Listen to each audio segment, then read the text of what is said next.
गुडघेदुखीत नक्की त्रास काय होतो किंवा ह्याच्यात काय काय व्हेरिएशन्स आहेत? गुडघ्याचे मेन सिम्पटम असतात पेन म्हणजे उठताना, बसताना, चालताना दुखणं, हे सगळ्यात मेन सिम्पटम पेन. दुसरं सिम्पटम आहे लॉकिंग. म्हणजे काही लोकांचे गुडघे लॉक होऊन जातात, की बसले की उठताना असं आवाज येतो आणि लांब करता येत नाही, वाकवता येत नाही, त्याला लॉकिंग म्हणतात. तिसरा सिम्पटम आहे की गिव्हिंग वे सेन्सेशन, म्हणजे बॅलन्स होत नाही, चालता चालता असं तोल जातो. बेसिकली लिगामेंट ACL इंजुरी झाली त्या लोकांना हे ACLचं वरती बॅलन्स होत नाही, हे सिम्पटम आहे.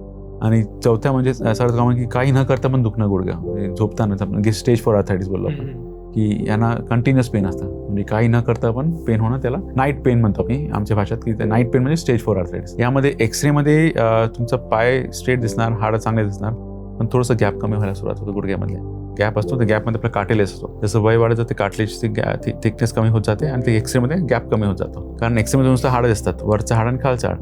जी गॅप आहे ती चांगली आहे, बेसिकली दोन्ही साईडला इक्वल गॅप पाहिजे. जसं वय वाढतं ग्रेड 1 किंवा ग्रेड 2 ग्रेड 3 ते गॅप कमी होत जातो आणि कार्टिलेजची थिकनेस कमी होत जाते. तर हे जसं 4 टप्पे आहेत आणि प्रत्येक टप्प्याला वेगळी ट्रीटमेंट आहे.